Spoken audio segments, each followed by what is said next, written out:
Hello बच्चों, नमस्कार साथियों।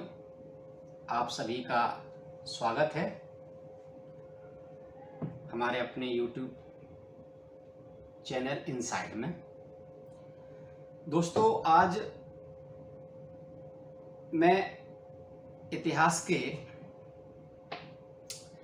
उस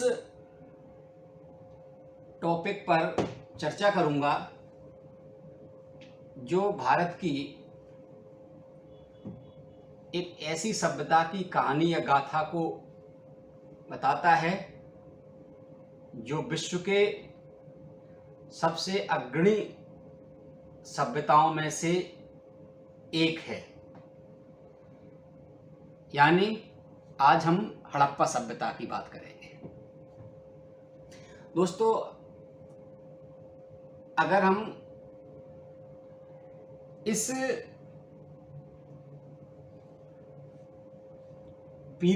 सभ्यता के लिए क्लास जो लेते हैं, जैसे आप जान रहे हैं, तो वन साइडेड क्लास है।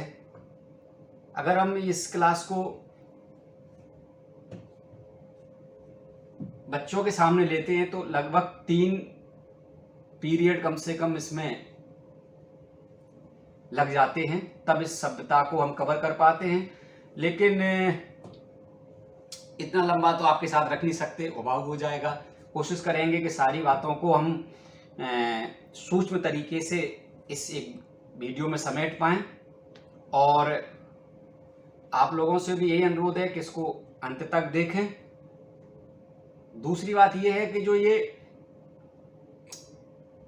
हड़प्पा जो सभ्यता का हम जो आज अध्ययन करेंगे, इसमें प्रतिभागियों से, जो 12th में बच्चे पढ़ रहे हैं, उनसे थोड़ा सा ये निवेदन है कि हमें सिंधु घाटी सभ्यता से पहले की स्थिति को भी थोड़ा सा जान लेना चाहिए।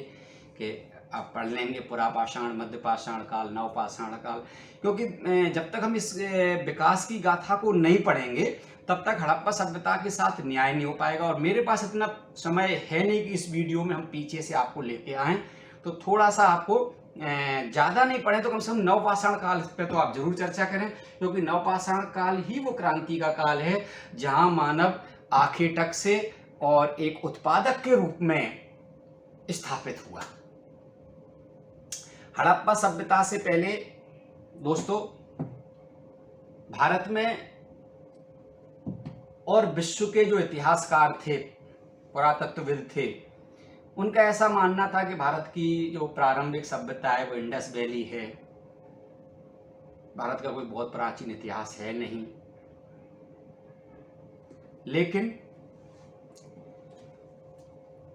18वीं शताब्दी में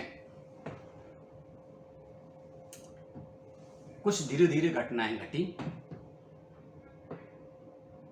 पंजाब, जो वर्तमान पाकिस्तान में है, आधा हिस्सा, सिंध प्रांत, इनमें एक स्तूप के पास एक टीला था। उस टीले पे आसपास के गांव के लोग वहां पर जो सामग्री मिल रही थी, ईंटें वगैरह खींच ले जा रहे थे, उसका उपयोग कर रहे थे। 1829 पे एक रिपोर्ट भी ऐसी प्रकाशित हुई। लेकिन 1856 में जब वर्तमान पाकिस्तान में रेल बिछाने का काम हुआ तो उसके लिए उनको मिट्टी की, ईंटों की आवश्यकता हुई। तो उनको उस स्थल से मिट्टी, ईंटें निकलना शुरू हुई। तो जो पुरातत्वविद थे, इतिहासकार हैं, उनके पास ये रिपोर्ट पहुंची। उन्होंने जब अध्ययन किया तो उनको ये लगा कि इस टीले के नीचे कोई एक सभ्यता दबी हुई है। और इसके लिए अगर दोस्तों बात करें तो हमें सबसे ज़्यादा थैंकफुल कनिंघम महोदय के लिए होना पड़ेगा, जिन्होंने इस सभ्यता को प्रकाश में लाने के लिए बहुत अधिक परिश्रम भी किया और शोध भी किया। इसके बाद इसमें और भी नाम जुड़े। सर जॉन मार्शल हैं, मर्टिमल व्हीलर हैं। इन पे जब उन समय समय पे चर्चा करेंगे तो उस पर चर्चा करेंगे। प्रारंभ में जब मैंने बताया जैसे रेल का बिछाने का काम चल रहा था, तो लाहौर में और सिंध प्रांत में ये सभ्यता प्रकाश में आई, सिंधु नदी और उसके सहायक क्षेत्रों में। तो पुरातत्वविदों ने और जो इतिहासकार थे उन्होंने सोचा कि ये सभ्यता सिंधु और उसके आसपास एक छोटी सी सभ्यता विकसित रही होगी, इसलिए उन्होंने उसका नाम सिंधु घाटी सभ्यता रख दिया। लेकिन दोस्तों बाद में इस सभ्यता का आकार, क्षेत्र जैसे जैसे बढ़ा, वैसे वैसे इसका नाम भी परिवर्तन हुआ। पुरातत्व में एक नियम है कि जो स्थल सबसे पहले प्रकाश में आता है उसके आधार पर उस सभ्यता का नाम रख दिया जाता है। इसलिए इसका नाम सबसे पहले प्रकाश में आए स्थल हड़प्पा के नाम पर हड़प्पा सभ्यता भी कहा जाने लगा। जबकि दोस्तों ये बहुत महत्वपूर्ण बात है कि सिंधु नदी के आसपास जो नदियां और उसकी सहायक नदियां, चाहे वो रावी हो, उससे अधिक ये सभ्यता के जो स्थल प्रकाश में आए हैं वो घग्गर और हाकरा नदी, जो वर्तमान राजस्थान में गंगानगर जिले और उधर जो बहती है, उसमें पूरा स्थलों की संख्या ज़्यादा देखने को मिली है और अभी भी इस पर बहुत सारा शोध का काम चल रहा है। अब यहाँ दो बातें बच्चों आपके लिए बहुत इंपॉर्टेंट हैं, जो तैयारी कर रहे हैं जो बच्चे, उनके लिए तो उनको तो जानकारी है ही, लेकिन जो बच्चे 12वीं में, जैसे पाठ है, पहला ही पाठ है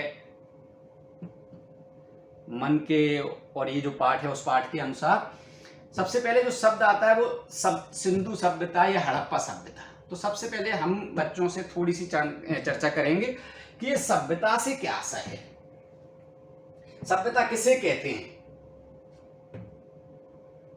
समाज जिन आचार विचार तरीकों से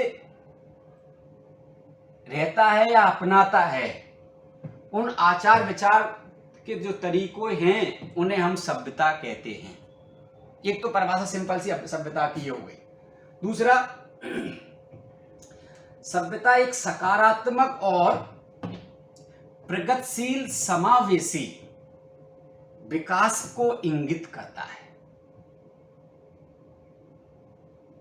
अब आप देख रहे हैं कि मानव पहले स्टोन एज से नवपाषाण काल में, उसमें भी पाषाण काल में ऐसा नहीं कि कोई नवपाषाण काल में कोई धातु वगैरह में जानने लगे थे, लेकिन फिर भी नवपाषाण काल को इतिहासकारों ने, जैसे मैंने अभी पहले बोला कि क्रांति का काल भी कहा है। क्यों कहा? क्योंकि इस समय मानव स्थायी रूप से बस्तियां बसाने लगा, स्थायी रूप से कृषि करने लगा, पशुपालक हो गया, यानी खाद्य उत्पादक हो गया वो। अभी तो वो शिकार पर आखेट पर निर्भर था। तो यहां पर हम जो महत्वपूर्ण बातें हैं उस पर चर्चा करेंगे, उन महत्वपूर्ण बातों में, क्योंकि मुझे समेटना है, चर्चा तो बहुत है इस विषय पर, बहुत कुछ लिखा, शोध किया जा चुका है, लेकिन जो महत्वपूर्ण है वो अपन अभी यहाँ से ही निर्धारित कर लेते हैं। सबसे पहले हम ये पढ़ेंगे कि सिंधु घाटी सभ्यता का क्षेत्रफल, फैलाव, सिंधु घाटी सभ्यता के निर्माता कौन थे, प्रमुख स्थल कौन से हैं, सिंधु घाटी सभ्यता की विशेषताएं क्या हैं, और सिंधु घाटी सभ्यता के पतन के क्या कारण हैं। दोस्तों, अगर सिंधु घाटी सभ्यता की भौगोलिक क्षेत्रफल की बात करें और प्राचीनता की बात करें, तो सिंधु घाटी सभ्यता के समय में ही प्राचीनता जो है, सिंधु घाटी सभ्यता के समय के आसपास जो सभ्यता और प्रकाश में आई वो मेसोपोटामिया और इजिप्ट, मिस्र की सभ्यता जो नील नदी के किनारे विकसित हुई। मेसोपोटामिया की सभ्यता दजला और फरात नदियों के किनारे विकसित हुई, एक अफ्रीका में और एक पश्चिम एशिया में। मेसोपोटामिया पश्चिम एशिया में और मिस्र की सभ्यता अफ्रीका महाद्वीप में, इनके समकालीन है। जैसे मैं अभी बात कर रहा था कि 1856 में से लेकर 1945 तक इस सभ्यता को प्रकाश में आने का समय लग गया।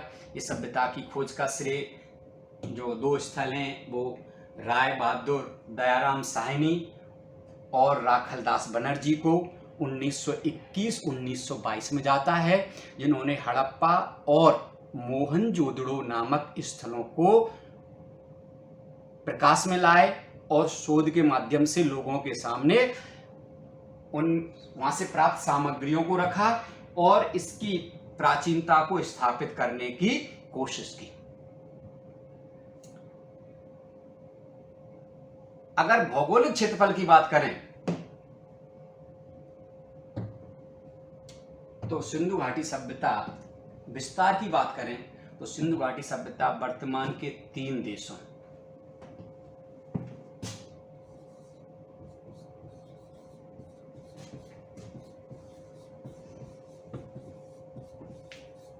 अफगानिस्तान,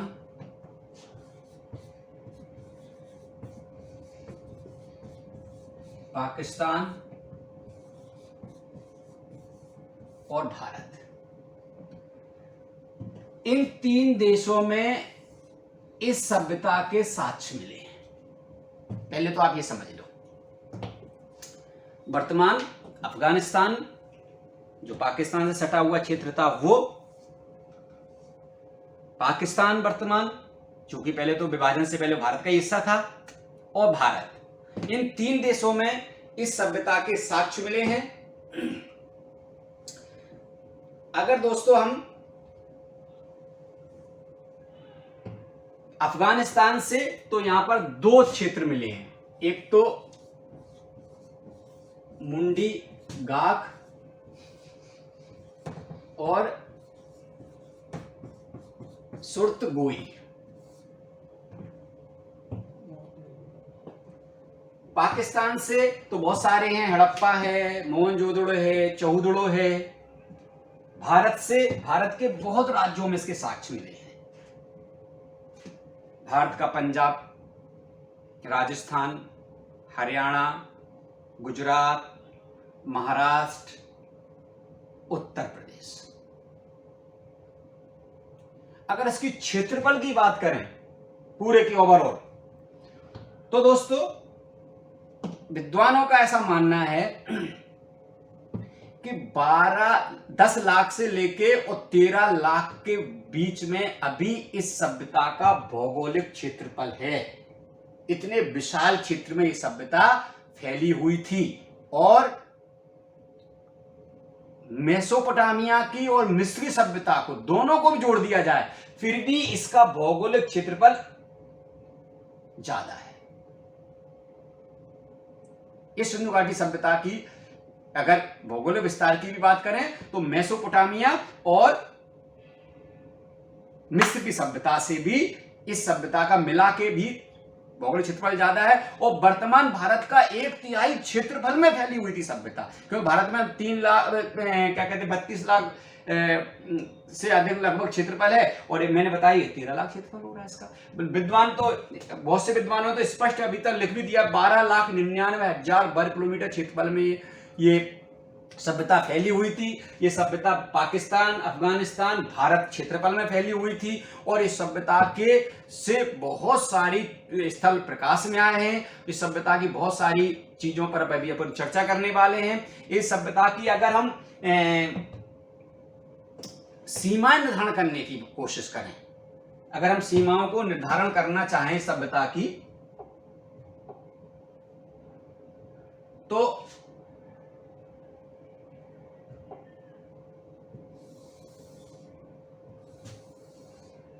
ऊपर बच्चों हमेशा उत्तर रहता है नक्शे में, नीचे हमेशा दक्षिण रहता है, इस साइड ये पश्चिम और इधर ये पूर्व रहता है। अगर भौगोलिक सीमाओं की बात करें तो उत्तर में जो अंतिम अभी मिला है, अभी ऐसा नहीं है कि भैया ये सीमा वास्तविक सीमा हो किसी देश की तरह, नहीं, अभी निरंतर इसके स्थल प्रकाश में आ रहे हैं। वर्तमान में केवल अभी जो सीमा निर्धारण है वो मांडा,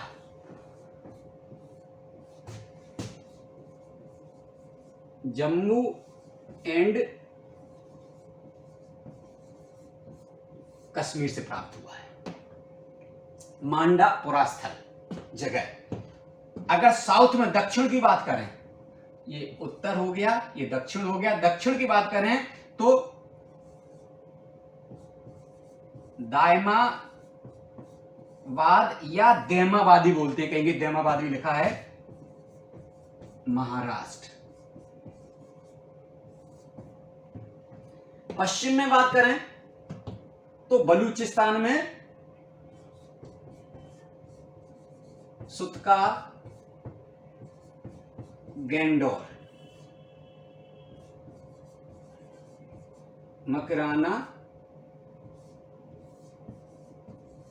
तट, जैसा कि मैंने बता दिया था आपको बलूचिस्तान, ये भी लिख देता हूं।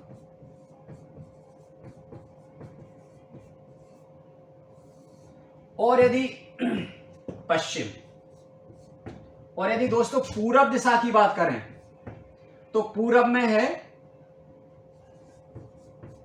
आलमगीरपुर,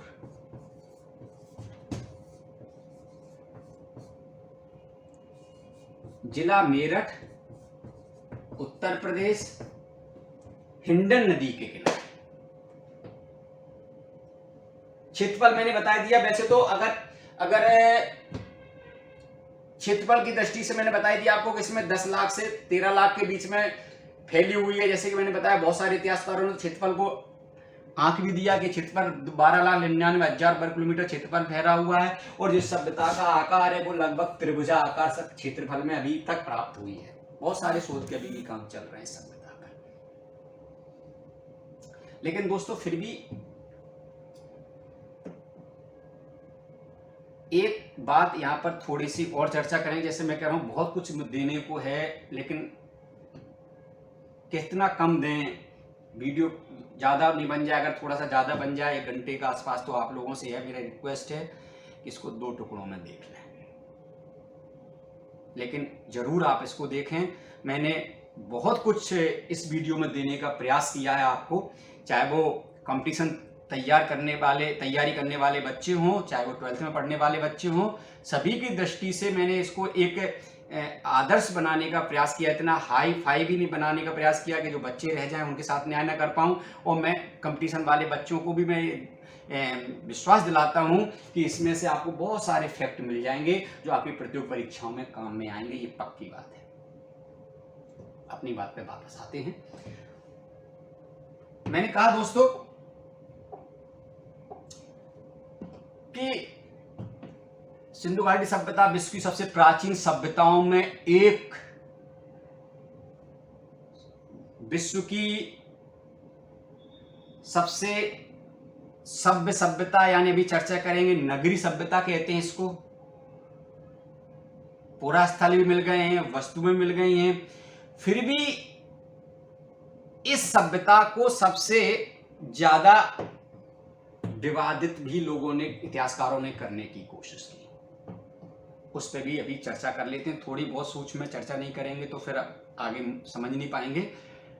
एक और आप छात्रों से, साथियों से मेरा निवेदन है कि इतिहास विषय में हमें न्यूट्रल होके पढ़ना पड़ेगा, तो ही हम इतिहास की पुस्तक के साथ न्याय कर पाएंगे। हमें किसी भावना में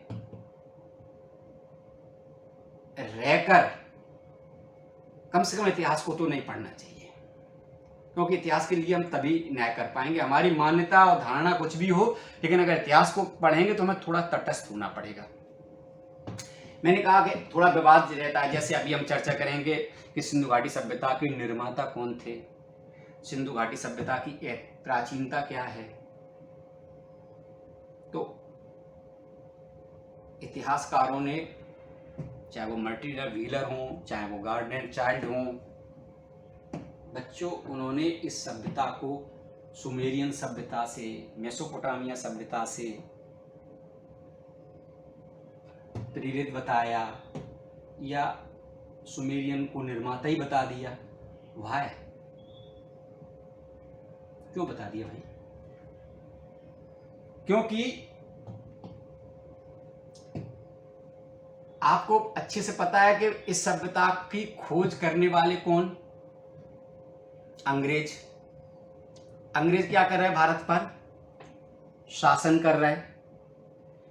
1940-45 में सभ्यता का अंतिम रूप से प्रकाशन हुआ, तो भारत में से लगभग ये तय हो गया था कि अंग्रेजों का भारत से जाना तय है, जाएंगे। तो दोस्तों वो कैसे ये श्रेय दे सकते थे कि जो यूरोपीय देश भारत पर शासन कर रहे हैं ये बोलकर कि अनसिविलाइज्ड हैं, ये बर्बर हैं, ये असभ्य हैं, इनको हम सभ्यता सिखाने आए हैं, जबकि इस सभ्यता ने तो ये बता दिया कि हम तभी सभ्य थे जब आप सभ्यता की सीढ़ी ही नहीं चढ़ रहे थे। विश्व की प्राचीन सभ्यताएं उठा के देख लीजिए, चाहे वो चीन की सभ्यता हो, चाहे वो मिस्र की सभ्यता हो, चाहे वो सिंधु सभ्यता हो, चाहे एशिया की ही मेसोपोटामिया सभ्यता हो, यूरोप में एक भी सभ्यता प्रकाश में नहीं है। जबकि ये क्या कर रहे हैं, ये शासन ही कर रहे हैं। तो वो कैसे कह सकते थे कि ये सभ्यता भारतीयों की सभ्यता है? इसलिए सभ्यता निर्माता कौन बता दिया? सुमेरियन बता दिया, मेसोपोटामियन बता दिया, ग्रीक बता दिया, जबकि ग्रीक तो इसके पीछे की सभ्यता है।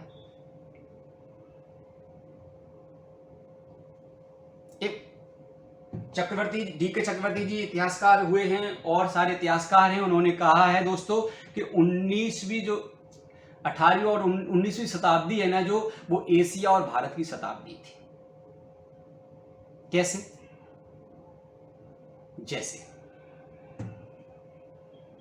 1900 से पहले दोस्तों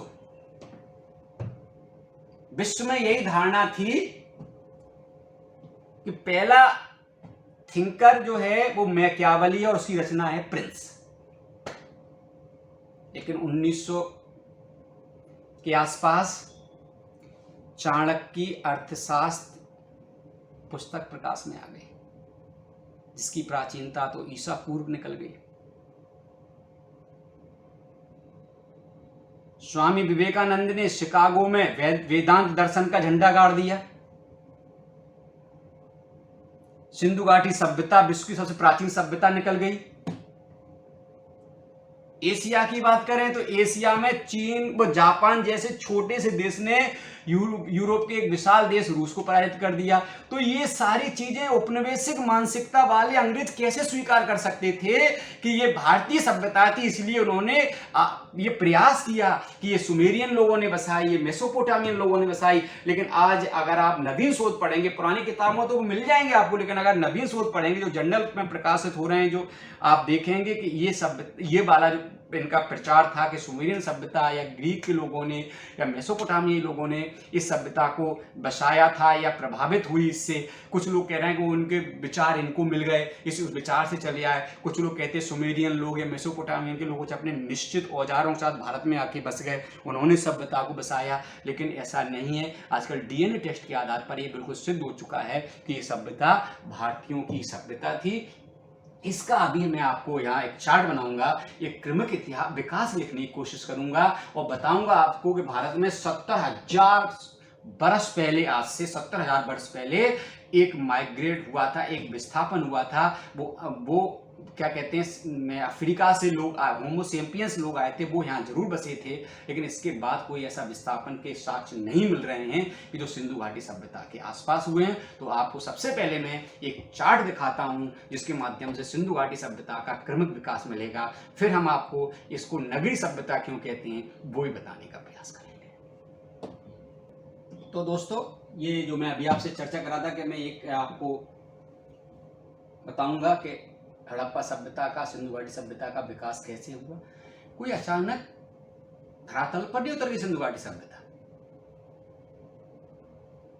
कोई भी सभ्यता का विकास होता, चाहे मानव सभ्यता को उठा के देखो, एक क्रमिक विकास है। जैसे आपने कहानी सुनी कि पहले मानव क्या कहते हैं, एक शिकारी था, फिर स्थायी बस्तियां बसा के रहने लगा, फिर बस्तियां बसाने के बाद फिर वो फैलाव उसमें होता गया जैसे जैसे संख्या बढ़ी। तो भारत में जो सबसे पहले अगर हम बात करें समृद्ध पश्चिमी भारत की जो सभ्यता, प्राचीन जो सभ्यता है, ये पश्चिम दिशा से उत्तर दक्षिण की ओर चली है। तो पश्चिम सीमा प्रांत में मेहरगढ़ वगैरह जहाँ थी वहां पर ये समृद्ध कृषक बस्तियां बसा के लोग रहने लगे। ये 5500 ईसा पूर्व से 3200 ईसा पूर्व है। यानी आज दोस्तों बच्चे को ये बताना थोड़ा सा यहाँ और मैं उचित समझूंगा कि ईसा पूर्व है ये वर्तमान में जो 2021 जो चल रहा है इससे क्या कहते हैं 5500 और साल पहले। ईसा पूर्व मतलब जहां से कैलेंडर शुरू हुआ है वहां से कैलेंडर को से ईसा मसीह से पहले की जो गणना होती है वो ईसा पूर्व कही जाती है और जन्म के बाद होती है वो ईसवी सन कही जाती है। तो यहाँ इसमें प्लस और हो जाएगा जितना जाएगा। तो ये जैसे 5500 अगर आपसे आज कोई पूछे कि प्रारंभिक बस्तियां कहाँ कितनी है तो 5500 ईसा पूर्व प्लस 2100 कर देंगे आप इसमें। फिर आरंभिक हड़प्पा चरण के जो लक्षण देखने को मिलते हैं वो 3200 ईसा पूर्व से 2600 ईसा पूर्व में देखने को मिलते हैं दोस्तों। और जो हड़प्पा का पीक जो वास्तविक समृद्ध सभ्यता थी हड़प्पा की उसकी जो डेट तिथि है वो 2600 ईसा पूर्व से 1900 ईसा पूर्व है। इस समय अपने आप में ये पूरे कहते पीक पर थी ये हड़प्पा सभ्यता। ये जो नगरी सभ्यता का जो हम लक्षण देखते हैं जो अभी हम चर्चा कर रहे थे उसका जो सही डेट है आप बच्चे जरूर लिख लेंगे इसको, वो 2600 ईसा पूर्व से लेके 1900 ईसा पूर्व है ये। और इसके बाद ये सभ्यता का धीरे धीरे पतन होने लगा। पतन के क्या कारण थे इस पर भी अपन चर्चा करेंगे। और वो सभ्यता 1900 के बाद सभ्यता का पतन होने लगा। पतन का मतलब ये नहीं है दोस्तों, मैं बताऊंगा अभी चर्चा करूंगा तो फिर ज्यादा बढ़ जाएगा कि पतन का मतलब नहीं कि एकाएक जैसे कोई चीज हो वो टूट गई है दब गई है खत्म हो गई, नहीं। ये सभ्यता जो मैं नगरी सभ्यता जो अभी चर्चा करने वाले हैं वो सभ्यता नगरों से पुनः ग्रामीण सभ्यता की ओर ग्रामीण की ओर पलायन करने लगी थी। और ये सभ्यता का जो चरण है ये चरण आप एक बार और देख लो। मैं एक सेकंड के लिए हट जाता हूं। पश्चिम की समृद्ध कृषक बस्तियां 5500 ईसा पूर्व से मिलने लगती हैं। आरंभिक हड़प्पा का चरण है 3200 ईसा पूर्व से 2600 ईसा पूर्व है। हड़प्पा चरण है 2600 से 1900 ईसा पूर्व है। और परवर्ती हड़प्पा चरण है वो 1900 से लेके 1300 ईसा पूर्व है। ये सिंधु घाटी सभ्यता का क्रमिक जो विकास का जो सिद्धांत है वो इस प्रकार से सभ्यता का विकास हुआ। और ये सभ्यता इन चरणों से अपने मूल चरण पे आई है। ये सभ्यता जो है वो क्या कहते हैं स्टोन एज से निकलकर ताम्र और कांस्य युग में आ गई। मतलब अब जो मानव है इस काल का मानव है वो धातुओं से परिचित हो गया था। सिंधु घाटी सभ्यता के विभिन्न स्तरों से उसको सोने के चांदी के कांसे के तांबे के कांसा कोई धातु नहीं है, तांबा को मिलाकर एक मिश्रित धातु है उस बनाने का भी इनको ज्ञान हो गया था। ये याद आपको जरूर रखना है बच्चों कि इस काल में लोहे के साक्ष्य प्राप्त नहीं हुए हैं। इन सिंधु घाटी सभ्यता के निवासी लोहे से अभी अनभिज्ञ थे, इसलिए कांस्य युगीन सभ्यता कहलाती है। लोहे युगीन सभ्यता इसके बाद 1500 ईसा पूर्व के बाद लोहा प्रकाश में आएगा।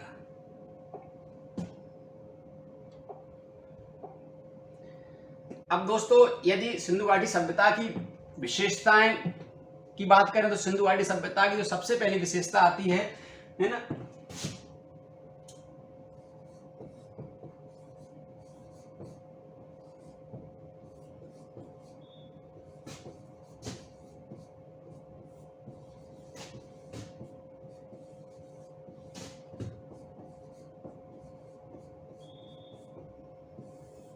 अगर इसकी सभ्यता की विशेषताओं की बात करें तो सबसे पहले इसकी विशेषता है वो है नगरीय सभ्यता।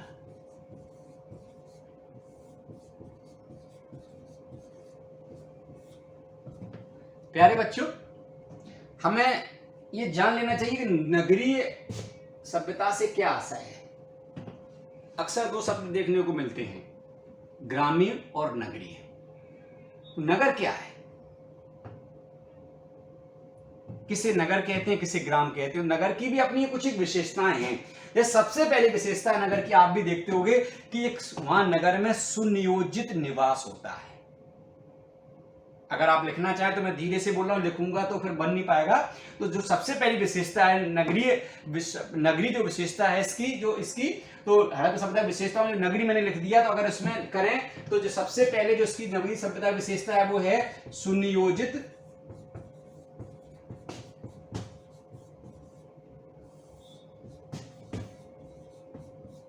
आप देखते हो सुनते हो कि शहरों में कॉलोनियां कटती हैं फिर लोग आके रहने लगते हैं। ये सबसे पहली सुनियोजित, मतलब पहले से दिमाग में रखकर खाका बनाकर नक्शा बनाकर कॉलोनी को काटते थे, काटी जाती है और उसमें जब लोग रहने लगते हैं तो इसको कहते हैं सुनियोजित नगर, जो सिंधु घाटी सभ्यता का सबसे प्रमुख लक्षण था, पहला लक्षण था।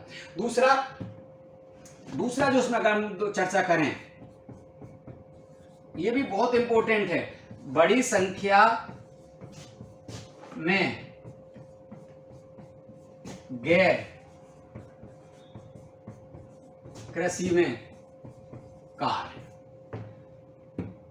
सुनियोजित निवास व्यवस्था होनी चाहिए, लेकिन साथ में दूसरी क्या होना चाहिए कि बड़ी संख्या में ऐसे लोगों का निवास होना चाहिए जो कृषि के अतिरिक्त व्यवसाय करते हों, चाहे वो क्या कहते हैं आपका धातु गलाने का काम करते हों, चाहे वो क्या कहते हैं दस्तकारी काम करते हों, चाहे वो मिट्टी का बर्तन बनाते हों, लेकिन कुल मिला के कृषि में कार्य नहीं करते हों, ऐसा भी समूह नगरीय सभ्यता की विशेषता है।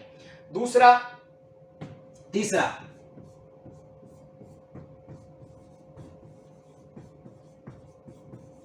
विकसित व्यापार। भाई विकसित व्यापार होगा तभी तो गैर कृषक ज्यादा लोग समूह रहेंगे, तो इसकी अनिवार्य जो विशेषता है वो अनिवार्य विशेषता है कि ये भी है कि विकसित व्यापार भी इसका और विशाल आकार। अगर आज के परिप्रेक्ष्य में भी आप बात करेंगे तो गांव छोटे होते हैं और नगर बड़े होते हैं, तभी वो नगर पालिका, नगर परिषद, नगर पालिका, नगर निगम, है ना, महानगर, मेट्रोपॉलिटन जो शहर होते हैं।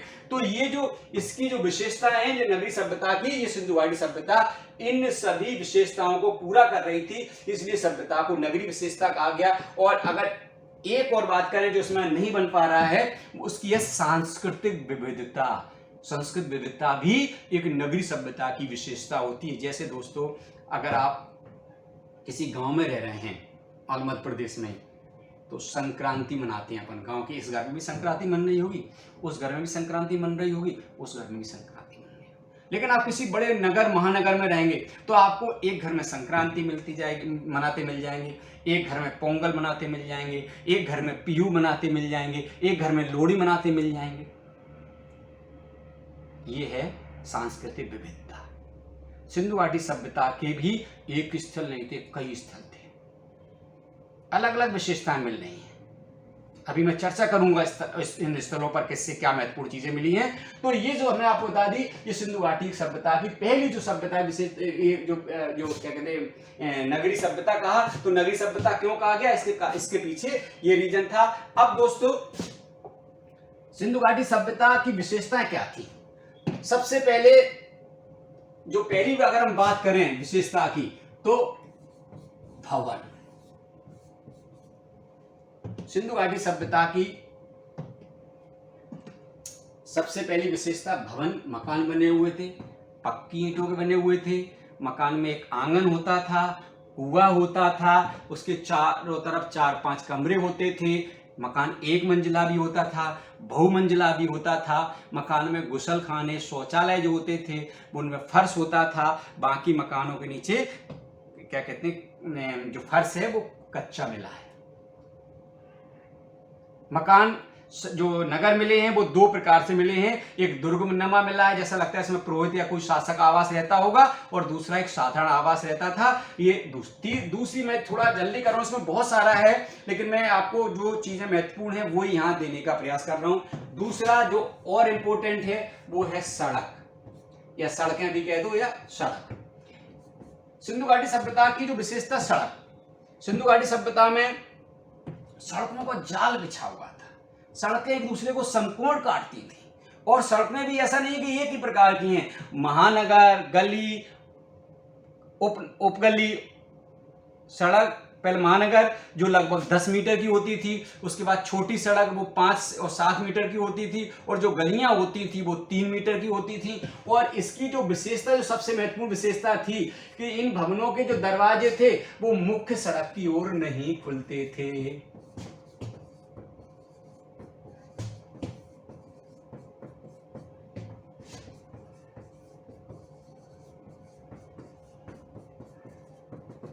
समझ लो, ये विशेषता थी कि भवन मुख्य जो राजमार्ग थे उनकी तरफ न होते हुए गलियों की तरफ खुलते थे।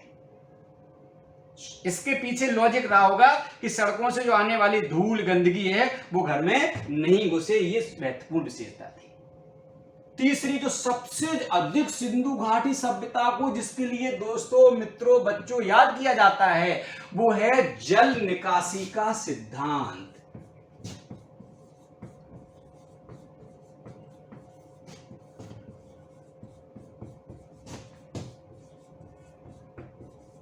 ये एक अनूठी विशेषता है।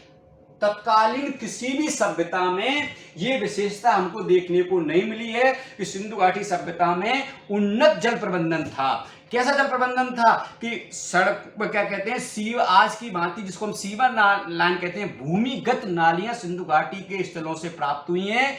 और पहले क्या कहते हैं, जो घरों का आता है, एक चौक बना हुआ है, होल बना हुआ है, हौद बना हुआ है, उसमें गिरता है। जो भारी गंदगी वाला सामान है वो नीचे बैठ जाता है, फिर हॉल से फिर पानी बहता है, फिर कई चैम्बर आके मिलते हैं, वहां हॉल बना रहता है। उसके बाद वो किसी बड़े नाले जैसे आकार में जाके बाहर वो मिल जाता है। सोचिए आप, कितना सफाई का पानी का कितना कुशल प्रबंधन था। आज हम जब इतने आधुनिक स्टेज में पहुंच गए हैं, फिर भी आपको गांव की तो बात छोड़ दीजिए, अच्छे बड़े बड़े शहरों में आज भी सीवर लाइन की जो व्यवस्था नहीं है, भूमिगत नालियों की जो व्यवस्था नहीं है, वो जल निकासी का सिद्धांत इंडस वैली से, हड़प्पन सभ्यता से हमको प्राप्त हुआ है। अगर चौथा, प्रकाश व्यवस्था।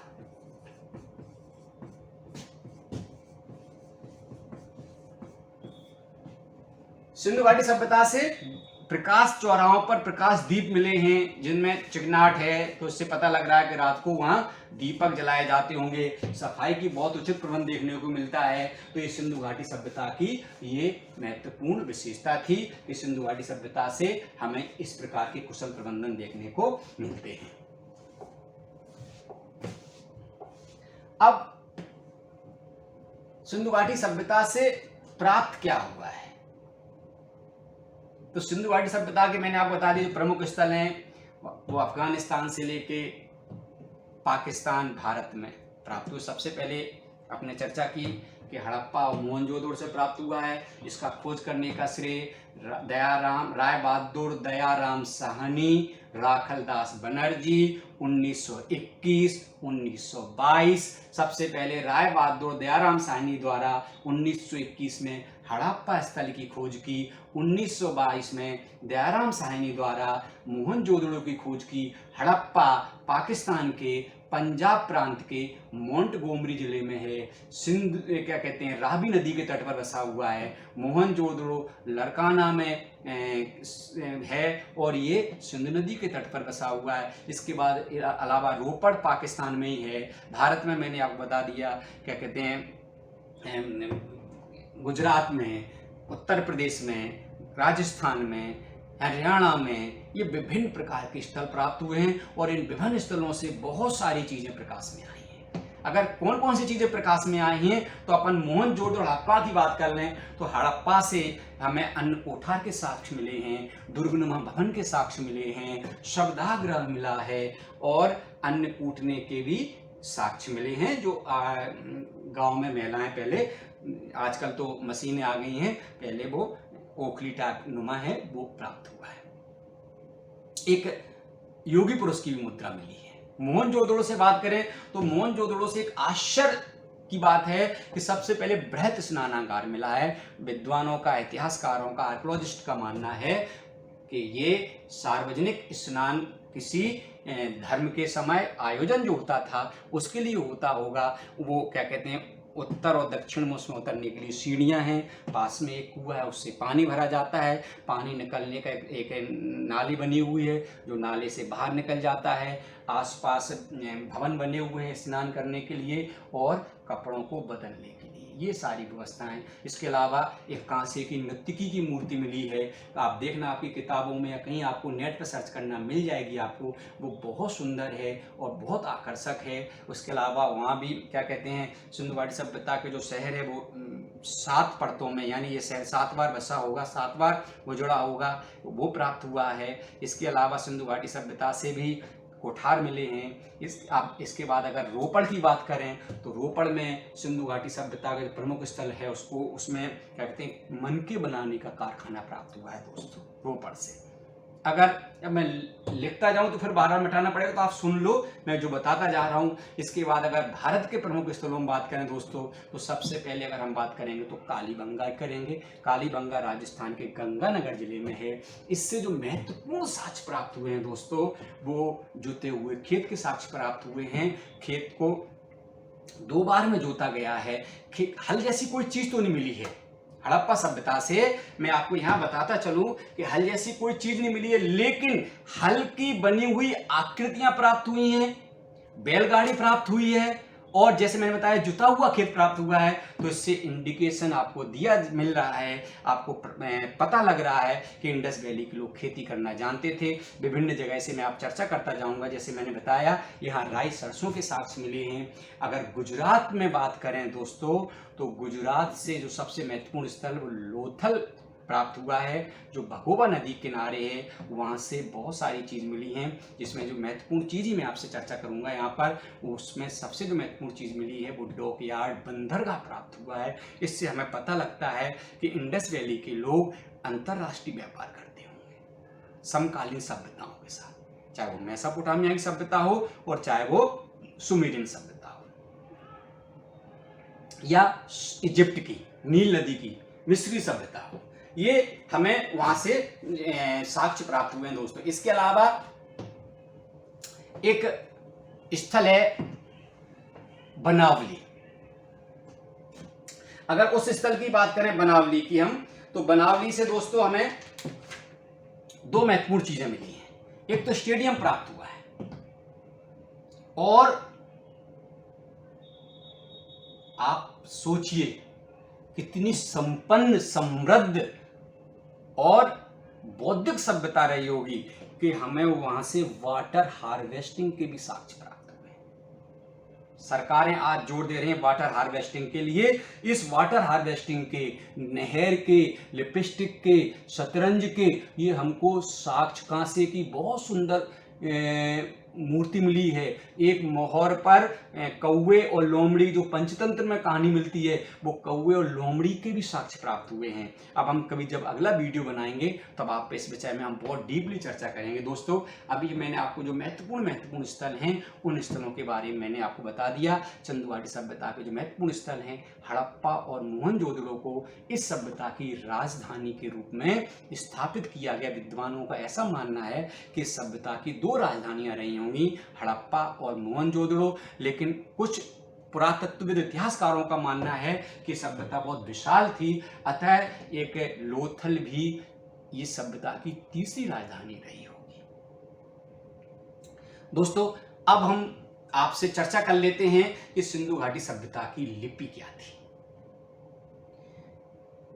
ये सबसे बड़ा दुर्भाग्य का विषय है, और इसी वजह से दोस्तों विवाद है कि सिंधु घाटी सभ्यता की लिपि को अभी तक पढ़ा नहीं जा सका।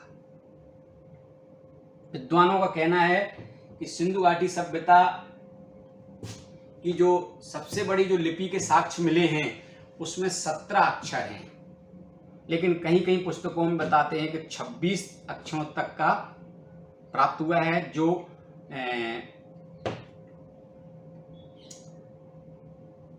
राखीगढ़ी और बनावली आदि स्थानों से प्राप्त हुआ है। मोहरों पर भी शब्द बने हुए हैं, लेकिन वो चित्र अभी तक चित्रात्मक उस लिपि को पढ़ा नहीं जा सका है। लेकिन कुछ विद्वानों का इससे इतर विचार भी है दोस्तों। उनका कहना है कि 12 लाख 13 लाख क्षेत्रफल में फैली हुई सभ्यता की कोई एक तो लिपि नहीं रही होगी।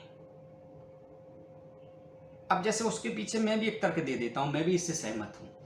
आप इसके बाद में अशोक को पढ़ेंगे तो आप देखेंगे कि अशोक ने अपने जो अभिलेख खुदवाए हैं, वो अभिलेख 3 लिपि में प्राप्त होते हैं।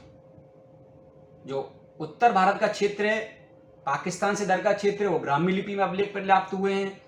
पाकिस्तान वर्तमान का क्षेत्र है, उसमें खरोष्टी लिपि मिली है, और अफगानिस्तान पाकिस्तान के जो बॉर्डर का क्षेत्र है, वहां अरेमाइक लिपि का प्रयोग हुआ है। ऐसे ही दोस्तों इनका कहना है कि वो अवशेष हम अभी तक ढूंढ नहीं पाए हैं और हम दुर्भाग्यवश उस लिपि को पढ़ नहीं पाए हैं, लेकिन जो हमें लिपि के साक्ष्य प्राप्त हुए हैं वो सिंधु हड़प्पा सभ्यता की ऑफिशियली लिपि रही होगी। इसके अलावा भी वो अन्य लिपि और अन्य लिपि में लिखते होंगे।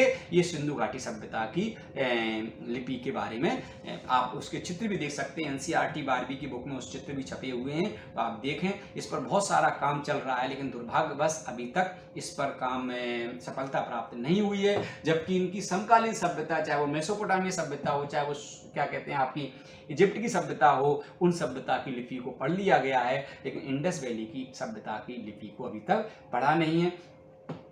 दूसरी मैंने जो अभी चर्चा की थी कि आपसे कि निर्माता कौन है, तो निर्माता मैंने बताई थी आपको, सिंधु घाटी सभ्यता की लोगों ने कहा सुमेरियन निर्माता हैं, मेसोपोटामिया के, इजिप्ट के निर्माता हैं। लेकिन ये बात अब दो तरीकों से मैंने आपको खंडित बता दी। एक तो ये बता दिया मैंने आपको कि इंडस वैली से और सिंधु इन जो सभ्यताओं से कोई भी हमें साक्ष्य बराबर, अगर हम उनके पुरास्तरों से प्राप्त वस्तुओं से अगर हम उनकी साम्यता स्थापित करने की कोशिश करें दोस्तों, तो साम्यता स्थापित नहीं हो रही है। जैसे इंडस वैली के अधिकतर जो स्थल हैं उन सभी स्थलों में पक्की ईंटें, सुंदर अलंकृत वर्गाकार की ईंटें भी प्राप्त हुई हैं, जबकि मेसोपोटामिया और इजिप्ट की से पक्की ईंटों के घर नहीं बने हैं, वहाँ कच्ची ईंटों को सुखाकर ही घर बने हैं। पहली विशेषता तो असमानता तो यही हो गई। जब वो लोग आते तो वो इसी प्रकार से तो करते, एक बात।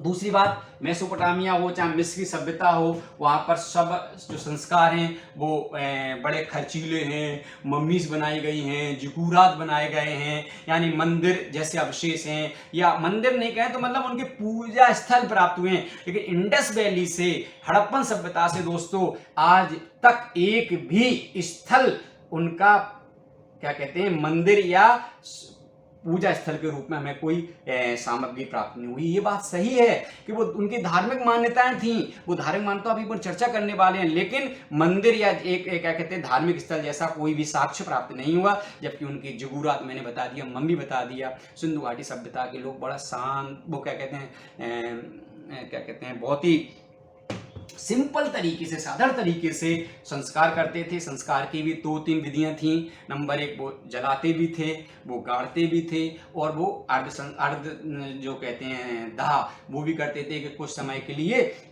मांस को छोड़ देते थे। चील, कौवे जो शिकारी जानवर खा जाते थे, उसके बाद जो बचता था उसको उकाड़ भी देते थे या जला देते थे।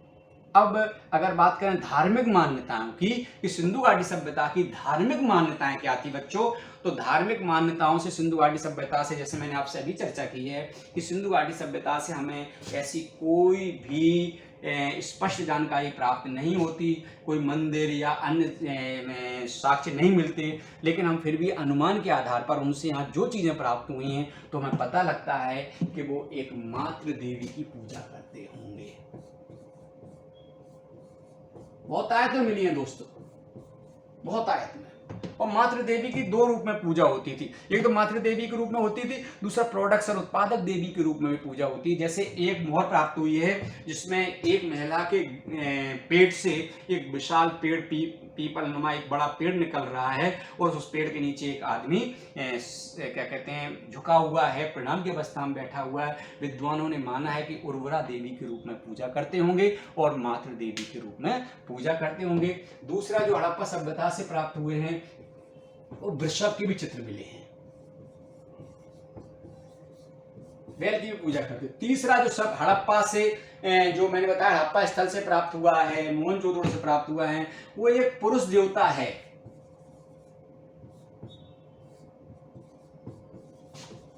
जैसे लोगों ने कहा है पाशुपति, भगवान शिव का जो रूप है वो पाशुपति के रूप में उसकी साम्यता स्थापित की है, क्योंकि वो उनके नीचे पशुओं के, हिरण के उनके आकार हैं, इसलिए। और क्या कहते हैं एक शॉल डाले हुए एक योगी की भी मुद्रा प्राप्त हुई है। इसके अलावा पुरुष एवं महिला के अंगों की भी पूजा होती थी, है ना।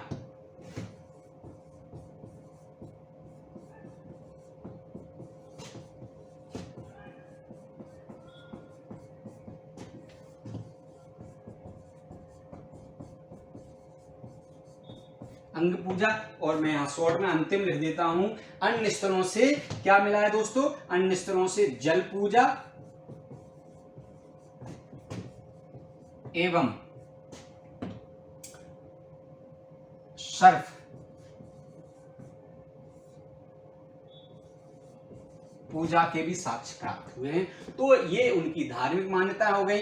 आर्थिक स्थिति की बात करें तो कृषि और पशुपालन उनका मुख्य व्यवसाय था। इसके अलावा विभिन्न प्रकार के व्यवसायों में, दस्तकारी में, मनके बनाने में, जैसे मैंने बताया चौंदड़ों से मनका बनाने का कारखाना मिला, मोहरें, बहुत सुंदर सुंदर मृदभांड प्राप्त हुए हैं। क्या कहते हैं, सुरहाई टाइप के बर्तन, वो लाल, अधिकतर जो सिंधु घाटी सभ्यता के जो साक्ष्य मिले, मृदभांड मिले हैं, वो लाल पत्थर के, वो लाल मिट्टी से पके हुए मिले हुए हैं। उस पर कहीं की काले कलर की सुंदर सुंदर नक्काशी या कलर ऊपर से किया गया है। मोहरें प्राप्त हुई हैं जिन पर अधिकतर पशुओं के चित्रों का अंकन है ना। और बहुत सुंदर सुंदर पत्थर, लार्ज मणि जो रहती है पत्थर, एक उस पत्थर को आकार देके गोल काट के मनकों के भी बहुत सारे हार प्राप्त हुए हैं। और जो आभूषण प्रेमी पुरुष भी थे और महिलाएं भी थी। अब अंत में अगर अपन चर्चा करेंगे कि सिंधु घाटी सभ्यता का पतन कैसे हुआ, वो कौन से कारण थे जिससे इस सभ्यता का, इस समृद्ध सभ्यता का पतन हुआ। तो दोस्तों मैं अभी आपसे पहले भी कह चुका हूं कि इस सभ्यता के बारे में हमें कोई स्पष्ट जानकारी लिपि के द्वारा या साहित्यिक साक्ष्य हमारे पास है नहीं है, क्योंकि जो लिपि प्राप्त हुई है उसको हम अभी तक पढ़ नहीं पाए हैं। अतः जो भी जानकारी है वो वहाँ से स्तरों से प्राप्त सामग्री के आधार पर एक अनुमान लगाया जाता है। तो अनुमानों में विभिन्न विद्वानों ने भिन्न भिन्न मत व्यक्त किए हैं। जैसे किसी ने कहा है कि इस सभ्यता को बाह्य आक्रमण से क्षति पहुंची, और बाह्य आक्रमण इस सभ्यता का पतन का बहुत बड़ा कारण रहा होगा। मॉर्टिमर व्हीलर कहते हैं, उन्होंने साम्यता, वो उन्होंने कोशिश की है बताने की कि इंडस वैली को, हड़प्पा सभ्यता को पतन में ऋग्वेद में जो आ रहे हैं उन्होंने पतन किया, क्योंकि ऋग्वेद में पुर शब्द का बहुत प्रयोग मिला है और इंद्र को पुरंदर कहा गया है, और पुरंदर को यानी दुर्गों को तोड़ने वाला, और इंडस वैली से दुर्ग प्राप्त हुए हैं। अतः ये जो वैदिक लोग आए, इन्होंने सभ्यता का विनाश किया। पर दोस्तों ये आज के क्या कहते हैं, वर्तमान समय में ये बात बिल्कुल निराधार सिद्ध हो गई है, क्योंकि मैंने आपको पहले ही बताया था ऐसा कोई भी विस्थापन नहीं देखने को मिलता, और डीएनए टेस्ट से भी ये बात नकार दी गई है कि बाह्य आक्रमण सिंधु घाटी सभ्यता का पतन की जो थ्योरी है इंद्र वाली, वो सही नहीं है। दूसरा जो बोला गया है महामारी, ये भी एक थ्योरी दी गई। सिंधु घाटी सभ्यता, हड़प्पा सभ्यता के प्रमुख स्थल जैसे मोहनजोदड़ो से कुछ अवशेष मिले हैं जिसमें मलेरिया जैसी एक कोई महामारी बताई गई है। तो ये तो पॉसिबल नहीं हो सकता इतने विशाल क्षेत्र में एक साथ। और आज तो मुझे लगता है भविष्य में का और ना हो जाए, क्योंकि कोरोना महामारी जैसी बीमारी को समझ के एक नई थ्योरी और गढ़ दी जाए।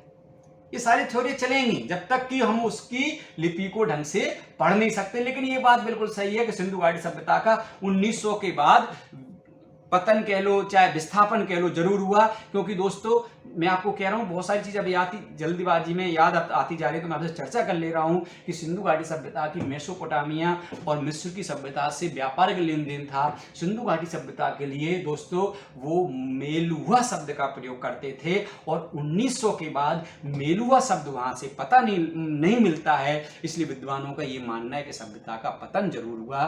तीसरी जो बात हो रही है, तीसरी बात जो है वो हो रही है जलवायु परिवर्तन।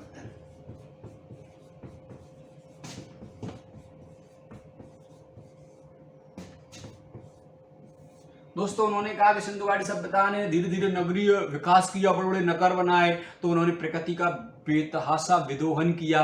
उन्होंने क्या कहते हैं बहुत ज्यादा मात्रा में पेड़ों को काटा, बड़े बड़े क्या कहते हैं शिकारी जानवरों को जब उन्होंने मार दिया तो उनके पालतू जानवर गाय भैंस आदि जो मिले तो वो उससे क्या वो ज़्यादा संख्या में हो गए, चारागाह नष्ट हो गए, प्रकृति नष्ट हो गई, तो जलवायु परिवर्तन को वो सहन नहीं कर सके और वो मर गए। इसके अलावा और भी कारण है, कोई आग के कारण कह देता है, लेकिन ये 3 महत्वपूर्ण कारण हैं। दोस्तों मैं आपको बता दूं कि मैंने आपको अभी एक चार्ट के माध्यम से समझाने का प्रयास किया कि सिंधु घाटी सभ्यता का एकदम पूर्णतः विनाश नहीं हुआ, बल्कि एक विस्थापन हो गया। जैसे ग्रामीण सभ्यता से नगरीय सभ्यता में परिवर्तन हुई, ऐसा ही मित्रों ये नगरीय सभ्यता से पुनः ग्राम की ओर परिवर्तित होने लगी। जब नियंत्रण नहीं रहा होगा या कोई अन्य परेशानी आई होगी तो वहाँ के दस्तकार, कारीगर जो नगर को समृद्ध बनाते हैं, ये जो कर व्यवस्था ढांचा था वो थोड़ा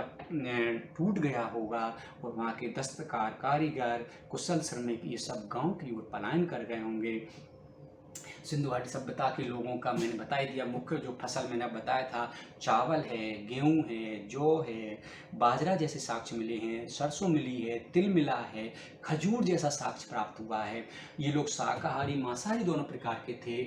हमें क्या कहते हैं, बहुत सारी हड्डियां प्राप्त हुई हैं, मछलियों की प्राप्त हुई हैं, हमें मगर जैसी हड्डी प्राप्त हुई है और अन्य भी जीव जंतुओं का शिकार करते थे। तो इस तरह से दोस्तों आपके सामने मैंने सिंधु घाटी सभ्यता, हड़प्पा सभ्यता के बारे में चर्चा की। आप लोगों को आई थिंक वीडियो पसंद आएगा। आप को जब पसंद आए तो मेरे YouTube चैनल इनसाइड को लाइक करें और मैं बहुत जल्दी आपके पास एक नया वीडियो लेके उपस्थित हूँगा। तब तक पढ़ते रहिए, सकुशल रहिए, अपना ध्यान रखिए। धन्यवाद। जय हिंद।